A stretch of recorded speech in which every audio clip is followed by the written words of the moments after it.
Master of Deceit from RFA Stories.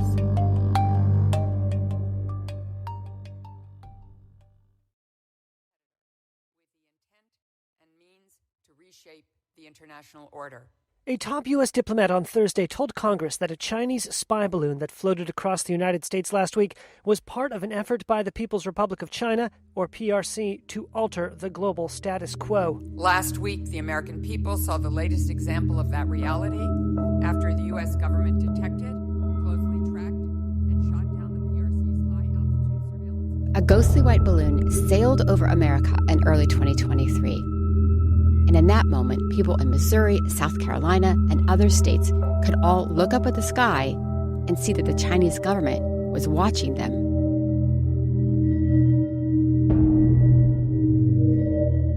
The Chinese officials said they weren't spying. It's a weather surveillance balloon, they said. But the FBI, the CIA, the U.S. president, they disagreed. FBI officials said that the flight of the balloon showed ordinary people across the U.S. that they faced a danger from Beijing. The balloon's flight marked a turning point. For the FBI, the message was clear. The Beijing spy masters were getting more powerful. People like Mr. Wang and others in this country were working for them. The threat level's been ramped up, the FBI said. The United States and even Western Europe has been in a spy war with China for easily over a decade. Most of the war has been conducted by China on that side. And it's just now the United States and Europe are coming to the realization and understanding of how China uses espionage methods against them and the volume of espionage that China conducts. That was Nick Eftimiades, a former CIA officer. He says China has four main goals: to understand the plans and intentions of foreign governments, to covertly influence these foreign governments and their citizens, to steal technological ideas and products, and to protect the Chinese Communist Party from anything else they feel is a threat. In contrast, the West intelligence activities are very, very limited or rather focused. And it's understanding the plans and intentions of the CCP.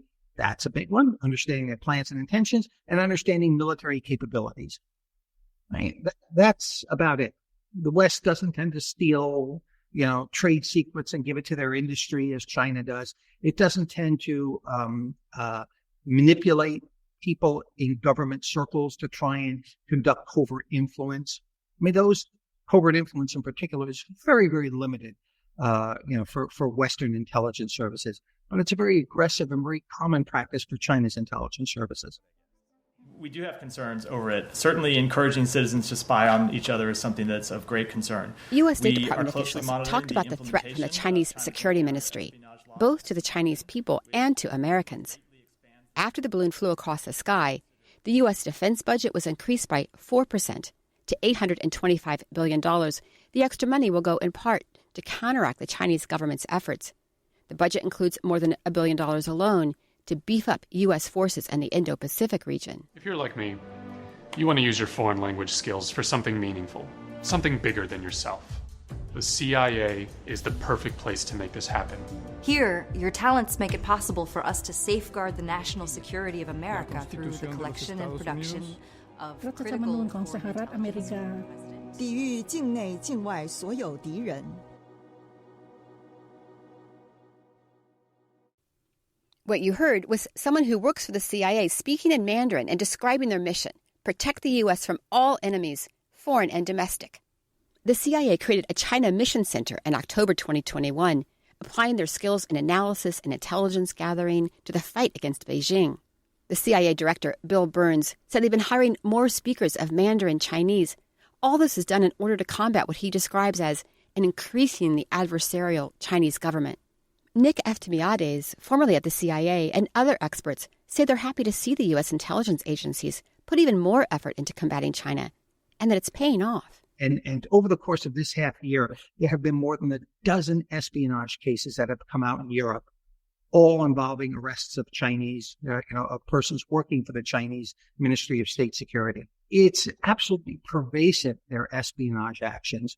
And it's just now that the West is coming to understand the targets, the methodologies, and trying to marshal the resources to protect themselves. 范围在哪里啊？就是可以到 Connecticut， 可以到康州，也可以在纽约，也可以在长岛。它规定的这个 GPS 跟踪器在这几个范围内活动。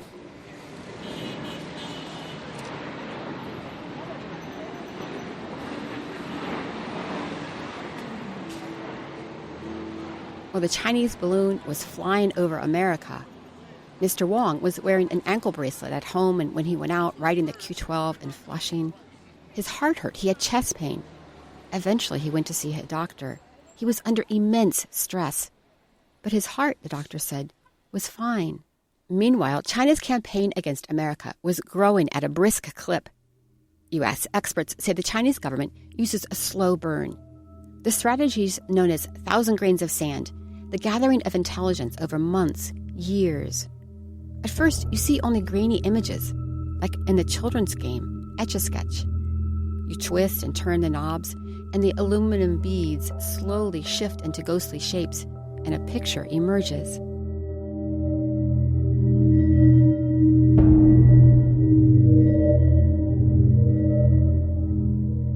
The Chinese authorities have also cracked down on foreign spies in their country, and they accuse the West of trying to recruit their citizens. President Xi has been investing heavily in the Ministry of State Security, or the MSS as it's known. Experts say that the MSS now poses a bigger threat to the United States than the KGB ever did, even at the height of the Cold War when the U.S. was battling Soviet spies. 中国人他们的甜言蜜语是假的。 The person you just heard, John Xingwan Luing, a U.S. citizen living in China, was speaking in a video that the Ministry of State Security released in April 2024. He was sentenced to life in prison for espionage. In the tape, he's saying that he regrets deeply what he's done. Former CIA officer Nick Eftimiades says that regardless of the merits of the case against him, the video was released as part of a propaganda campaign. Yeah, absolutely. Why else would you put a person on TV to say, I regret what I've done? Of course, it's part of a propaganda campaign. China needs to do a lot of this because when they started implementing, particularly in 2023, when they implemented the updated counter-espionage law, that really impacted foreign businesses in China.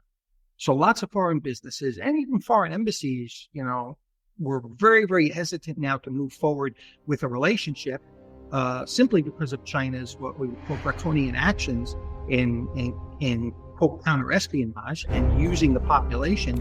So everyone is very, very nervous. Even now, we have businesses that are just the Ministry of Public Security or sometimes State Security just walks in, takes records. 针尖麦芒的较量，绝不仅仅是强盗。 In China, two agencies, the Ministry of Public Security and the Investigations Department, were merged to create a super agency, the Ministry of State Security, in the 1980s. The ministry has vast power, serving as the equivalent of both the FBI and the CIA, and employs more than 150,000 people. The agents and directors who work there look for ethnic Chinese in the U.S., people like Mr. Wang. The Chinese agents have tried both to recruit them as informants and also to spy on them. Yacho Wang has been studying the work of the Chinese Security Ministry. She's a research director at the Freedom House here in Washington. I think first, I would say, it's the U.S. government's job to take actions effectively and proportionately against the Chinese government's behavior, whether it's transnational repression or whether it's disinformation in the U.S. So those are serious issues that needs to be addressed, but they need to address in a effective way, in a human rights respecting way, rather than there's disinformation by the Chinese government. Let's shut down a platform, things like that. You shouldn't take actions just out of being so reactively. You need to be deliberate, so you have a a policy that is addressing the problem without too much collateral damage. I feel it's already happening. One thing, as I said, it's that the average American, the Americans who are outside of community suspect the whole community of being assets, informants of the Chinese government. It affects all our daily lives. If you go to a social gathering and people, heard on the news saying, there are spying going on by the Chinese government, you start to wonder, is that the person, right? The other aspect is the fear and suspicion within the Chinese community itself.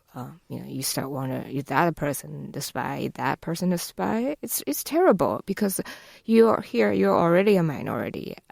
You're already away from your own culture, your own language. You want your own community. Everybody needs a community to thrive as human beings. But you're suspect each other in the community. It's really bad for trust building, for community building.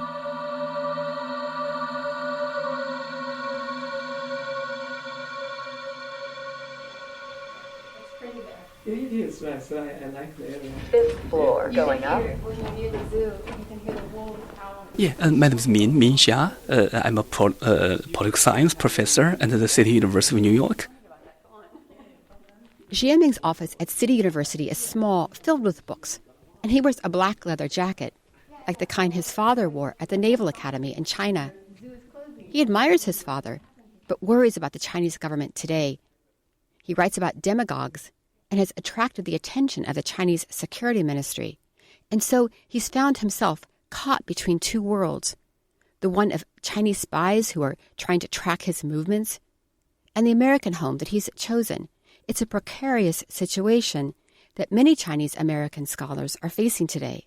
Because Dalai Lama is a close friend of mine. I just met him and in the past June.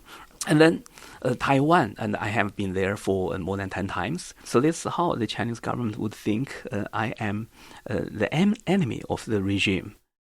In the year 2017, and I got some money and through the national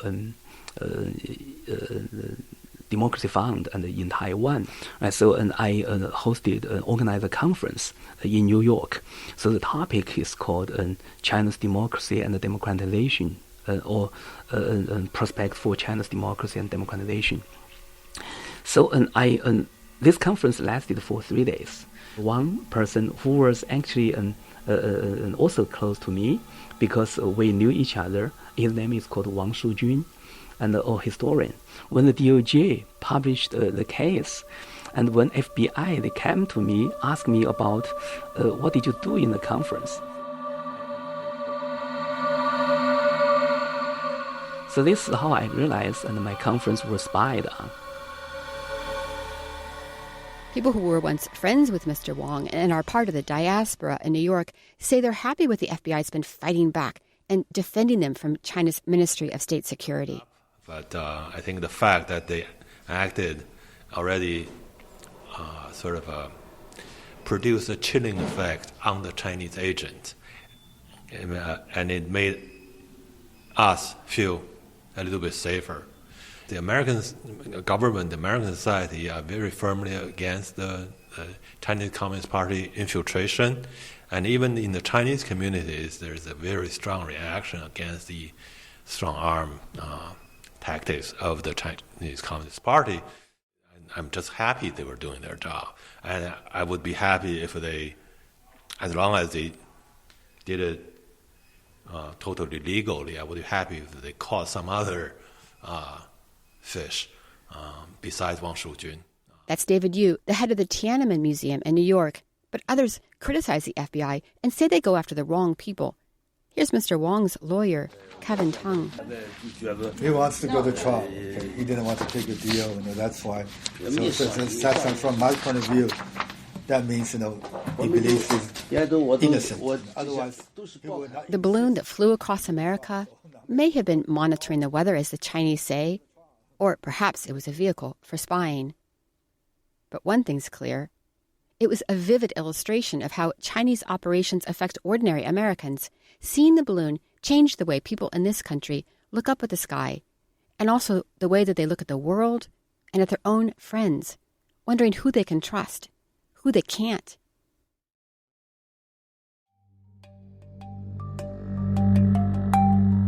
Next time on Master of Deceit, we go inside the dissident community reeling from a murder and a spy case.